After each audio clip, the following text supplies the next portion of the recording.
Hello, everyone, and welcome back to Creation Myths. So, I have a really fun one for tonight. Before we get into any sure on YouTube looks okay on my end. It looks okay on my end. Everything seems to be working fine. So, yeah, I think we're good to go here. Chat, please let me know if there's any problems with the audio or the video. But for right now, everything looks okay. So I think we'll get going. We got a handful of people here, and that's okay. I don't expect a big crowd because I set this up like 15 minutes ago. So this is super spur of the moment.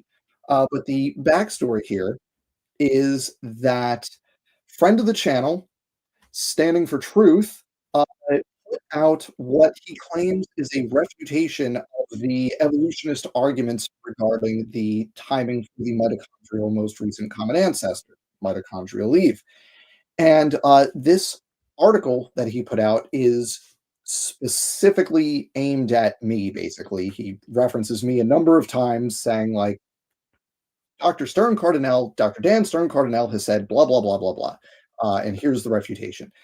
So, of course, I had to read this article, and you'll see why there are quotes there in a sec. And upon reading it, I had to stop reading it and immediately come and share it with all of you. So this is something that's come together in just the last, I don't know, within the last half an hour, really. Um, and so this is not scripted. This is not well organized. This is just gonna be me going through the article and seeing how Standing for Truth tries to address arguments that I have made. Now I see that it appears that I am broadcasting on a potato. StreamYard tells me it's 720. So I'm just gonna try to see what's going on here, see if I can adjust it. Let's see. Quality. Let's see if I can make that look any better on my end. Um, I don't know. Yeah, it doesn't look good for me. I don't know why. Looking at it on YouTube, it looks really bad, and I'm not sure why because that's not normally the case. And the quality over here seems okay. Let's see. Let's just go to the video settings and futz around with this. Yeah, it's telling me it's in 720. Um, I don't know. I wish I had an answer for everybody, but it looks okay because I don't pay for StreamYard, so I'm on the free version. So it doesn't go any higher than 720, but it definitely looks worse than that on YouTube. Um, so let's see. I'm also not on Wi-Fi. I'm actually hardwired to my router, specifically to avoid problems with bandwidth and that kind of stuff. So yeah, thanks, Covert.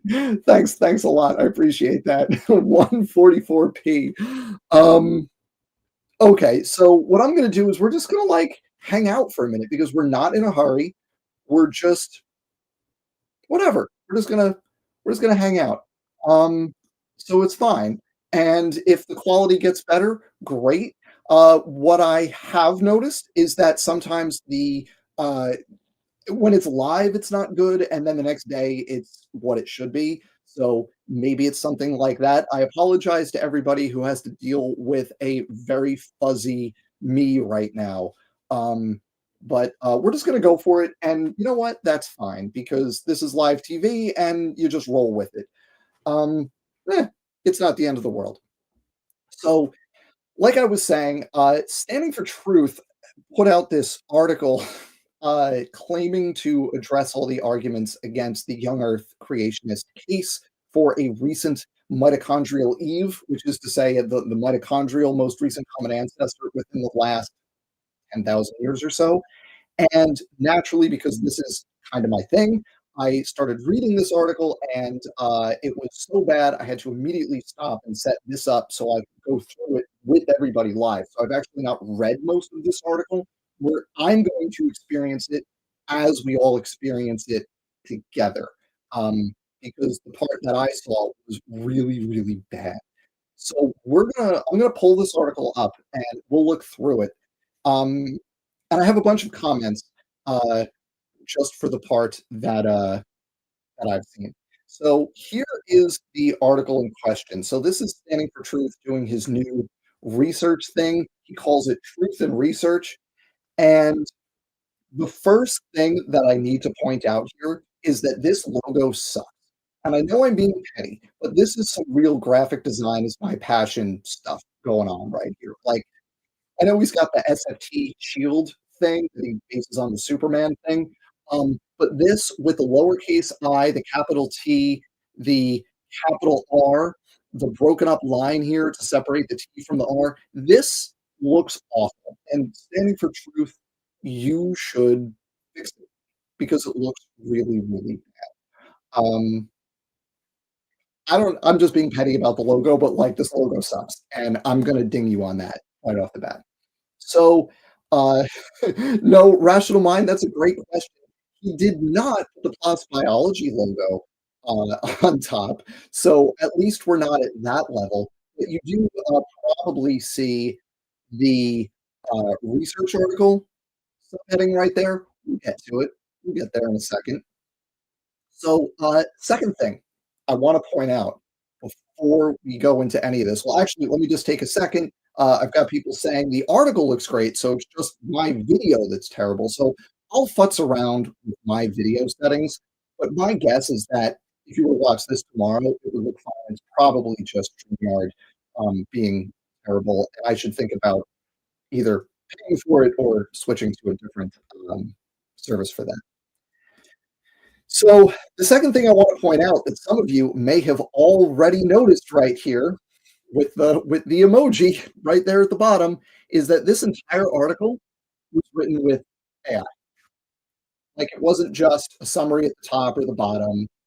It wasn't just using it to like summarize sections as far as I can tell. This entire article is AI. It's got the bullets, it's got the M dashes, it's got the emojis throughout. Like there are dead giveaways for AI throughout this article. Okay, like look at this. You're going to tell me this section isn't AI? Give me a break. Standing for Truth somehow just ran this stuff through Chat GPT and wrote an article out of what it spit out. And this is the reason for the article in quotes earlier, because this was not like written by Donnie Badinsky in any meaningful way. It was clearly the product of some kind of AI thing, probably just ChatGPT is what it looks like. So I just look. I know I'm dunking on Donnie 2 streams in a row. It's because he deserves it. Because this deserves it. Have some self-respect. Like have the self-respect to write your own articles. Don't just run them through ChatGPT or whatever. Okay? Like, use your own brain and produce your own output, right? This is just lazy. This is, you know, so clearly this is, there's major AI stuff going on here, which I would like to think people are above that when they're like putting things they call research articles out into the world, but apparently that's not the case. So now let's take a minute to talk about this little bit right here, research article. This is a research article, folks. Apparently, this is a research article. So, research article means a very specific thing. A research article is when you say, I am going to test a specific hypothesis. I'm going to collect data. I'm going to evaluate those data statistically. I'm going to then check the data I collected against the predictions I have made. Right? A research article follows a specific structure. It has, and those of you who've done any amount of like basic science education know this, a research article has an abstract at the top, which is usually one paragraph. Sometimes it's a couple of paragraphs, but it's usually just one paragraph that says, here's the problem, here's what we did, here's what we found, here's what it means. Like real simple. You can do an abstract in like 4 to 6 sentences. This does not have that. It doesn't. It has this weird bullet list emoji thing going on, and then it goes into what you might consider an introduction. So all research articles have an introduction, which is the background, right? It's the state of our understanding of the question that the paper is seeking to address, right? Here's what we know, and here's what we don't know, and here's the thing I'm going to try to answer. Here's the part of what we don't know that I'm going to try to put in the what we know column with this paper. So an introduction can be a little bit lengthy because you do sometimes have to cover quite a bit of background in order to kind of set the stage for what you're going to talk about. Then after you have your introduction, you have three more sections. You have your methods, your results, and your discussion. And sometimes it's in that order, methods, results, discussion. Sometimes the methods are at the end and it goes right to results, discussion, and then you have the methods of like how I did it at the end. But you always have to have those three sections, right? You have to have a description of the thing you did with sufficient detail, either directly in the article or in a supplement, so that people can replicate your work and actually check your work and see if you actually demonstrated what you claim to demonstrate, right? That's what the method section is for. And then in the results, self-explanatory, you say, here's what I found, and you go through and you explain and describe your results. And the discussion section is the most important, I think. It's when you do the evaluation of your data, put it in the context of all that stuff we talked about in the intro, all the stuff you know. You put your findings, your data in the context of all that stuff and try to extract from it some broader meaning in that context. That's what the discussion is. Right? So you can't just say, we found this, therefore that. We found this, therefore that. We found this, therefore that. You need to have a coherent narrative of what your findings mean in the broader context, right? So that's what the discussion is. So you need to have all these parts: abstract, intro, methods, results, discussion, in order to be a research article. That's just the format of what that is, right? When you are doing science communication, that's what you need to produce if you're going to claim it is a research article. We can go through this. I'll just show you it doesn't have any of those sections. Right? It doesn't. That's hilariously bad. It doesn't have any of the sections, and you can see it's all the ChatGPT stuff that you would expect with, okay. So it's not a research article. He's calling it a research article. That's not in any way, shape, or form what this is. So now we get to the fun part because the whole point of this is refuting the critics. And if you go down to this part here, evolutionary critics such as Dr. Dan Stern Cardinal. Hey, that's me. So, in theory, since he's like very clearly directing this at me and the arguments I've made, I would expect the rest of this research article to be a series of attempts to address the arguments that I have made regarding the time frame of mitochondrial Eve, right? The mitochondrial most recent common ancestor. So just to review, I have like talked about this issue a lot, and I've actually done a number of videos on this. Last year, I'm going to switch my screen for a second here. We're going to take this down. I'm going to put this up. This is a video I did on this last year. Don't try to click on this. It's just a screenshot. It's creation myth, pedigree mutation rates prove recent creation. And I went through in this video the papers that creationists used to try to make the argument that mitochondrial Eve existed 6,000 years ago and Y chromosome Adam slash Noah existed 4,500 years ago. I went through all the papers in here. And I also went through a bunch of other arguments that creationists uh, typically don't address, right? The reasons that their math are wrong. So if you go through this video, you have a really quick, like, here are all the reasons that the creationist claims surrounding this issue are wrong.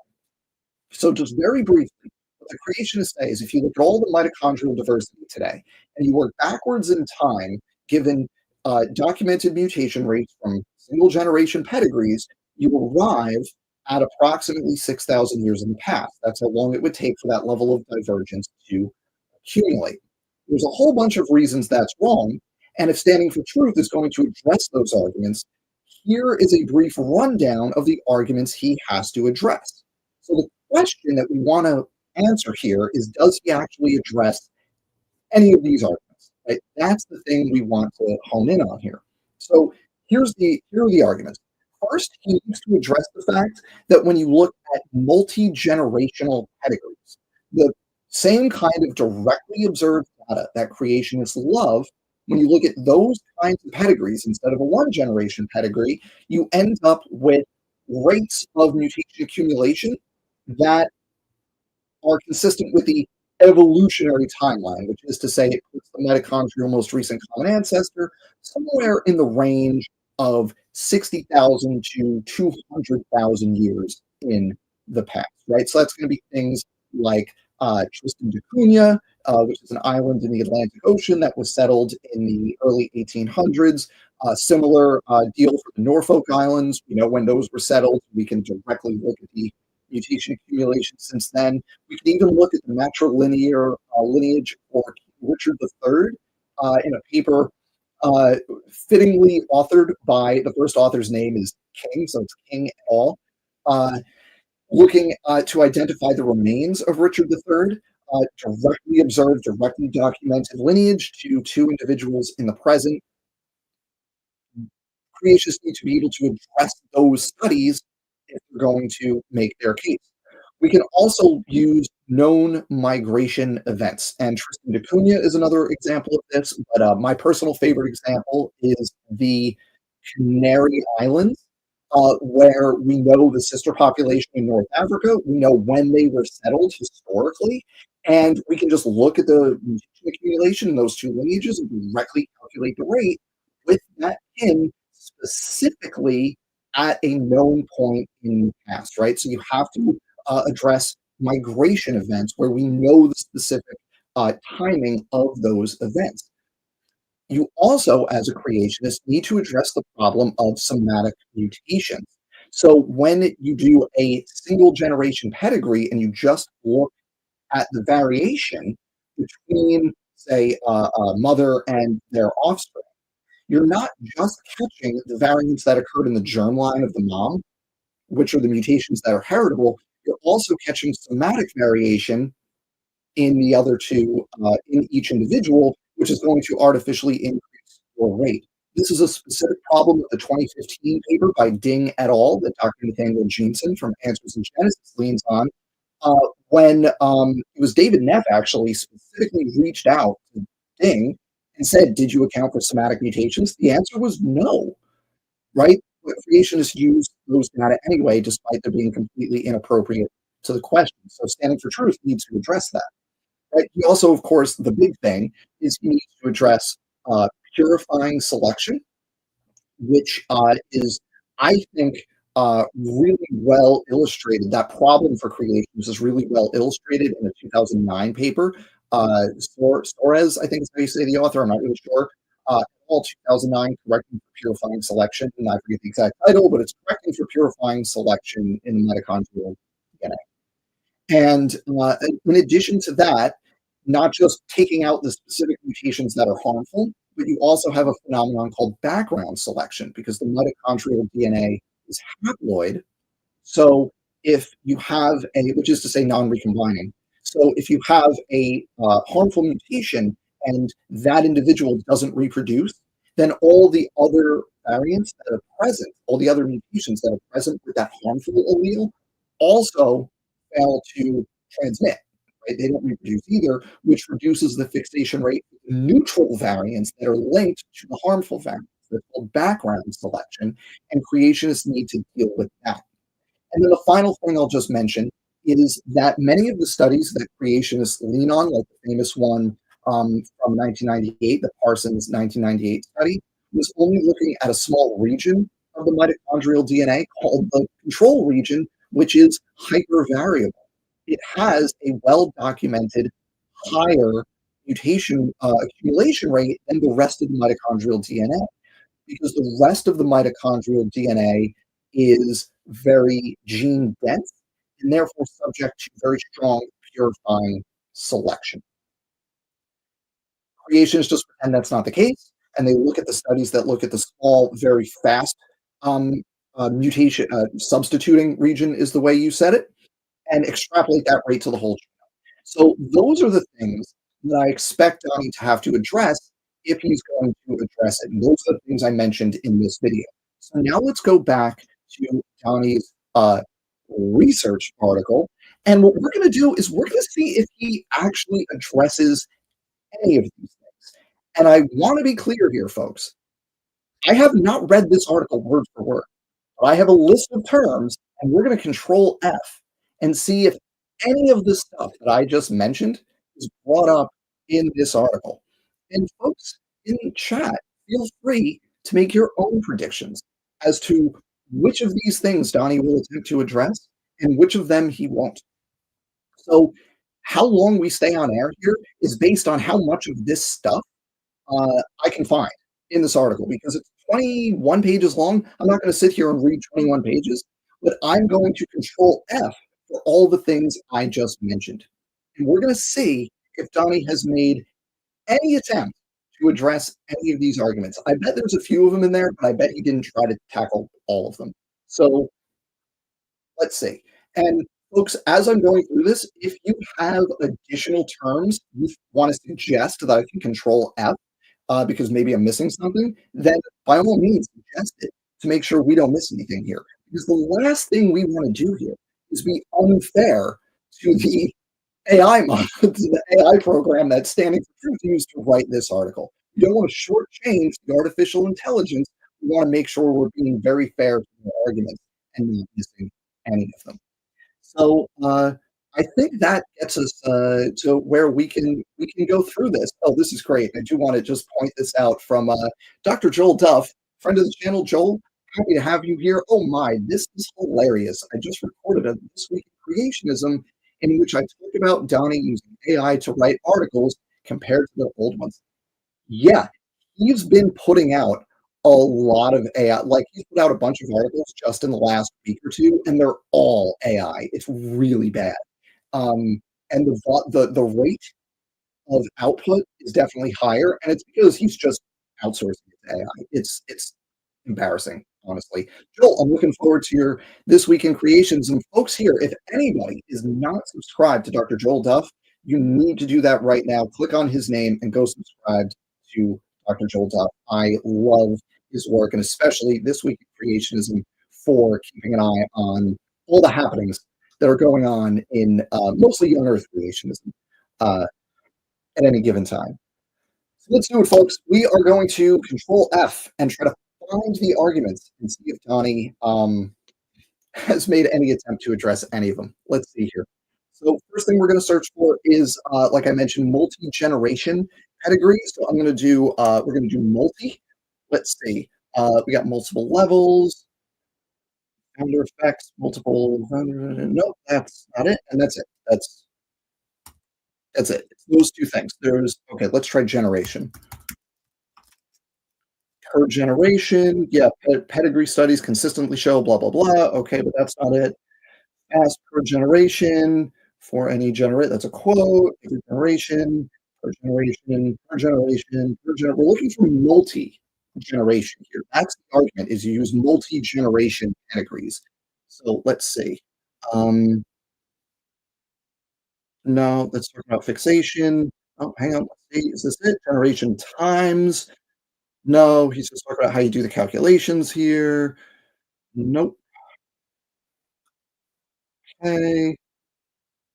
Realistic generation times, pre-flood generation times, per generation, fast per generation. We're still looking. There's a lot of generations in this paper, but we're up to page 15 out of 21, and we're seeing nothing about multi-generation. How do you say it's substitutions instead of mutations? Per generation. Just talk about the fixation rate for neutral mutations, but not multi-generation pedigrees. Also, this is hilariously wrong. The rate of fixation of mutations is theoretically constant. Yeah, that's Fatuma, theoretically constant, and then you get selection into it. That's wrong, but that's not the point right now. We're almost at the end. We're on page 18. That's it. No, What nope, go back to the top. Yep, that was it. That was the one on page 18 was the last one. There's no mention of multi-generation, anything in here. So, let's try some other terms, though. Maybe he talks about Tristan da Cunha instead of just saying multi-generation, maybe he references the specific examples that I like to use, because again, remember at the top, this was to refute my argument. So let's try Tristan da Cunha. No results found for Tristan. Let's try Norfolk Island. Nothing there. And let's try Richard the Third. Try King. Invoking, speaking, nope, nothing there. We can also try the, authors here. The author for the Tristan da Cunha paper was Sudiol, nothing there. And Connell was the author for the Norfolk Island. No, nothing. Okay, so there's nothing in here. I looked for the term multi-generation. I didn't do pedigree because you'd catch a million pedigrees, but multi-generation, either of those words doesn't get you multi-generation pedigrees. Tristan da Cunha, Norfolk Islands, Richard III, and the authors of each of those papers, Sudyal, Connell, and King, no reference to any of that. So there's no attempt to address the multi-generation pedigree problem for young earthers in here. So let's try known migration events instead. So let's control F and make sure I don't do that. All right, let's do this with migration. Let's see how many. Really? Really? Hang on. Should I spell migrate? All right, we'll do migrate. We'll see. We got that's it. And that's having to do with African origins. There's some out of Africa stuff in here that's not relevant to the mitochondrial most recent common ancestor. Okay, so there's no attempt here to do with migration. Let's try Canary Islands because I mean, that's my favorite example. So if you think there'd be some Canary Island stuff, there isn't. Oh, we could try the paper. That was Soares et al. No, no reference to the paper. Let's try the word known, because we're talking about known migration events. So let's try known or historical. So we'll try known. Known is not. Oh, I highlighted something. No, known is not in this paper. Let's try historical. Okay, historical. In other words, fixation, balance, and mutation. Historic. No, that's not relevant. Fixation is historically. No. Biblical and historical perspective. No. This is like the main argument that I like to use for this. We don't have to assume anything because we know when certain events happened in history. We can look at the descendant populations from those events and directly calculate the substitution rate based on those known things, right? That's like the main argument in favor of a slow substitution rate in the mitochondrial DNA. And chat, tell me if you think I'm being unfair and if there are other terms I should be looking for.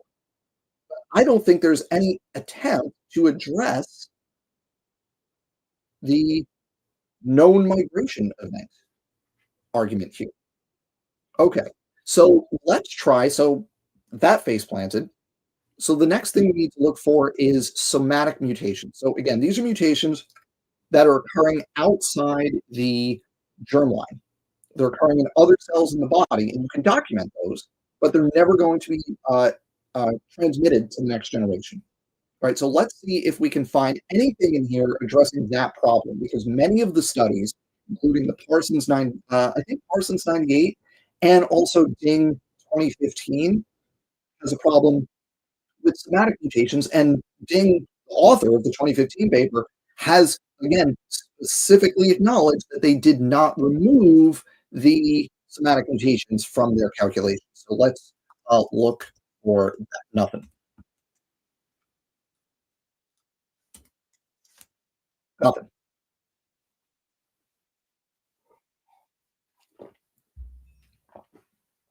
I don't know what to say. Like, we're 0 for 3 in terms of addressing the actual arguments that I've made, right? Multi-generation pedigrees, known migration events, somatic mutations included in the creationist rates. Let's see if the Ding paper is referenced. Oh, standing. Oh, goodness. Okay. So anytime recording, founding, sending. No, we're looking for Ding et al. 2015 is what we're looking for here. There's going to be a lot of, no, it's not here. No. Okay. Oh, but I see Parsons right there. Let's see if Parsons pops up anywhere. Okay, here we go. Parsons popped up. Great. Pedigree studies find blah, blah, blah, blah, blah. Per generation in the control region, scaling to the full genome. How Parsons. Okay, so this is jumping ahead a little bit, but after I was going to go to selection after somatic mutations, we'll just jump up ahead to the control region. Remember, the problem with using the control region is that we can directly document that there is relaxed selection in the control region. So you're going to find um, more mutations accumulating, whereas the rest of the mitochondrial genome is subject to very strong purifying selection because it is gene dense and they're highly constrained. So you can actually directly document that the rate of mutation accumulation in the control region is higher than in the rest of the genome. And this is actually in the video that I mentioned earlier, the creation myth pedigree mutation rates. I talk about this in there, and there's some specific data in there relevant to that specific question.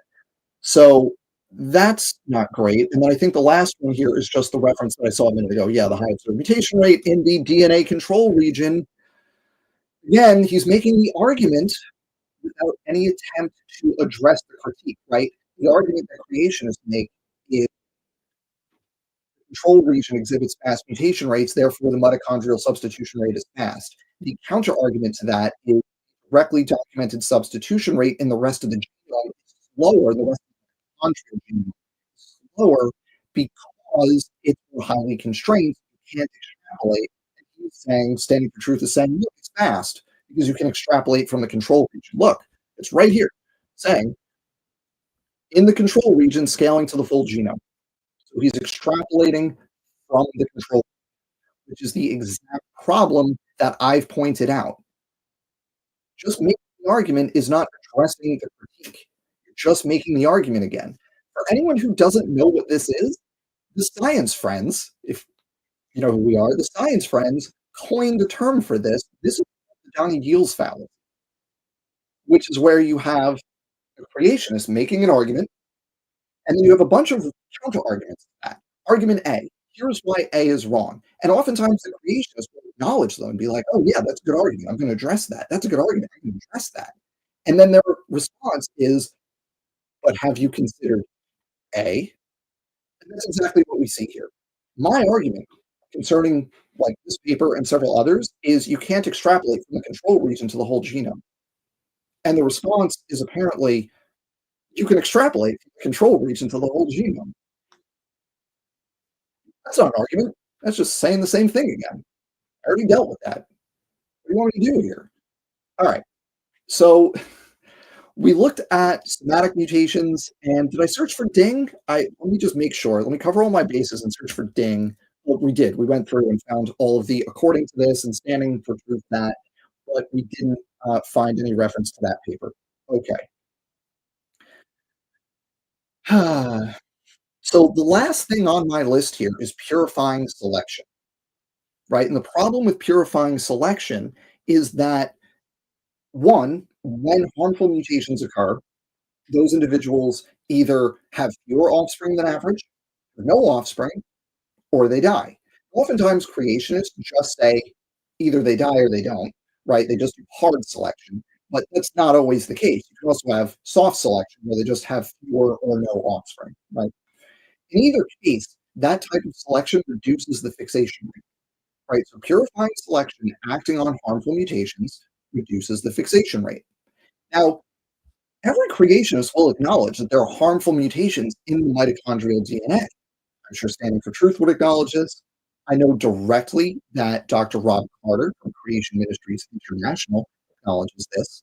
Mitochondrial diseases are a thing. They're often fairly severe metabolic disorders because the only genes encoded in the mitochondrial DNA have to do with aerobic respiration, things like the electron transport chain or ATP synthase or something like that.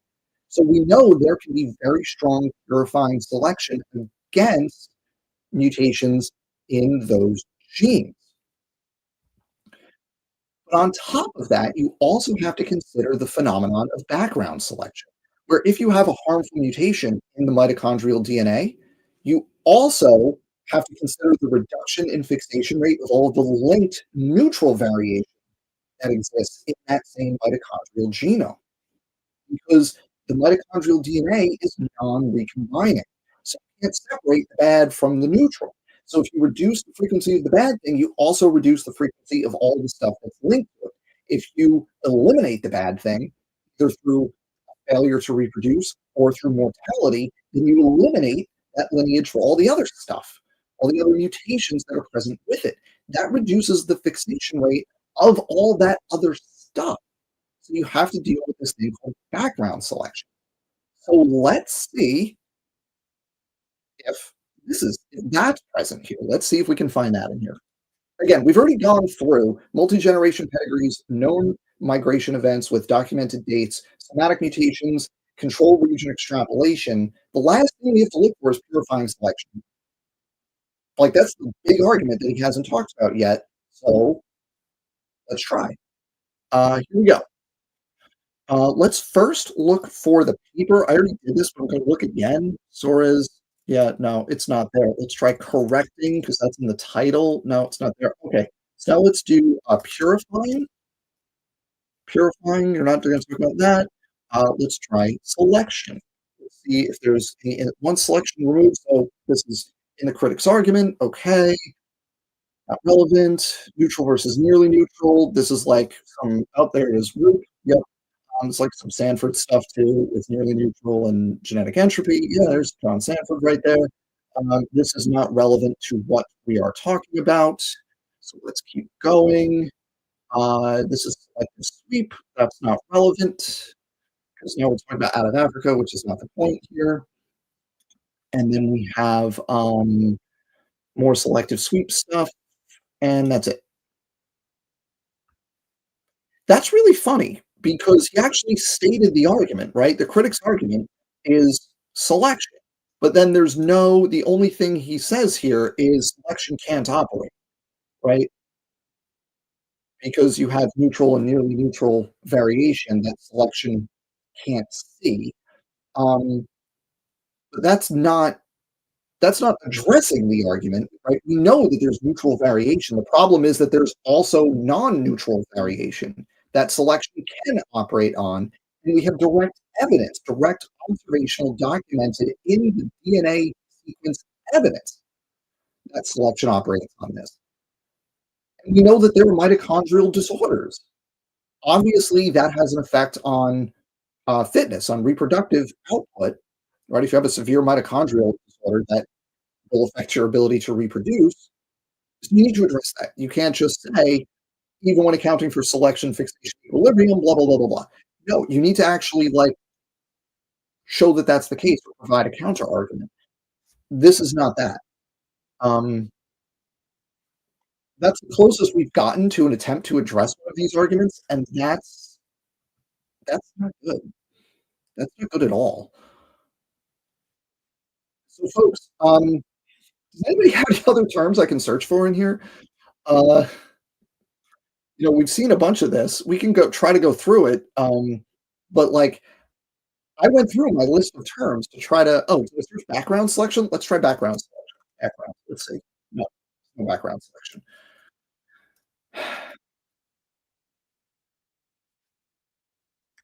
Gene, generation. I'm gonna catch a whole bunch of generations, but I'm looking for gene, like in the mitochondrial genome, it's like it's gene dense and any attempt to address that, but there's gonna be a lot of those letters, but nothing that's none of this is addressing like the gene dense region of the mitochondrial genome. There's nothing with that. No.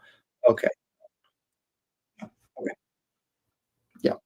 I chat. If you have any other suggestions for stuff I can look for, I'm going to briefly just look through this one more time. But I'm not seeing anything here that's even an attempt to address the arguments that I have made, right? That's the big thing. There's no attempt to address the arguments I have made. This is all ChatGPT. It's hilarious. Uh, Neutral versus nearly neutral doesn't matter because we know there's selectable harmful mutations in there. That's all that matters.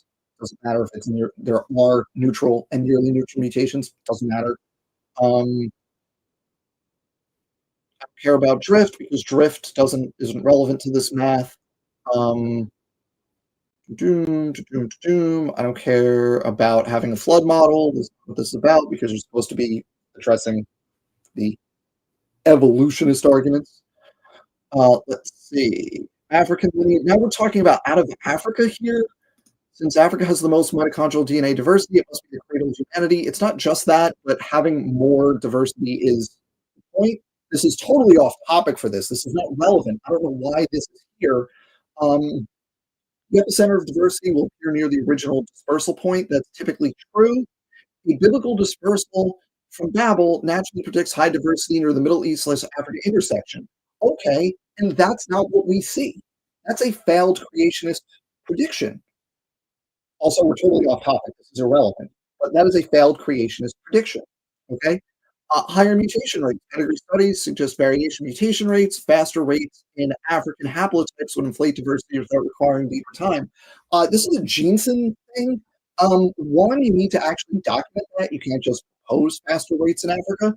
Also, this leads to what you within the different lineages that are separate from each other in sub-Saharan Africa. This would lead to higher linkage disequilibrium, and what we actually find across sub-Saharan Africa is higher linkage equilibrium, which means this is not happening in a lineage-specific way, which is what you need to happen. Also, the epicenter is sub-Saharan Africa, not like northeast Africa. Just going back to this for a second, to be clear, the epicenter is sub-Saharan Africa, not northeast. Selective sweeps outside Africa doesn't address anything with the within Africa population structure that creationists need to address. And then this is hilarious founding population effects. This is great. Um, if anyone knows what the founder effect is, it's a reduction in diversity. So even multiple waves into Africa from an outside of Africa founder population would not have more diversity than that founder population. That's ridiculous. It just this is just like getting basic genetics wrong. Like I'm going to talk about founder effect in my literal Bio 1 college class, and this is backwards. Let's see, what else are we doing here? And this technical notes, I love it. This is just silly. Yeah, this is scaling to the full. There's nothing there. Genetic entropy, refuting the critics. I have nothing to say to that because no creationists have attempted to address Hancock and Stern Cardinal 2024, which directly disprove genetic entropy.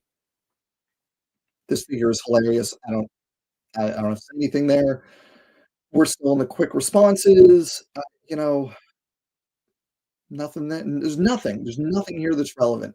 If anybody has any other suggestions for terms that I can look for, I'm all ears. By the way, I see we need to get Dan a better mic. I'm going to blame YouTube and our StreamYard.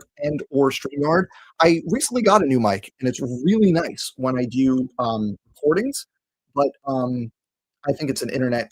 I don't know. I think there's stuff going on under the hood. That's the problem here.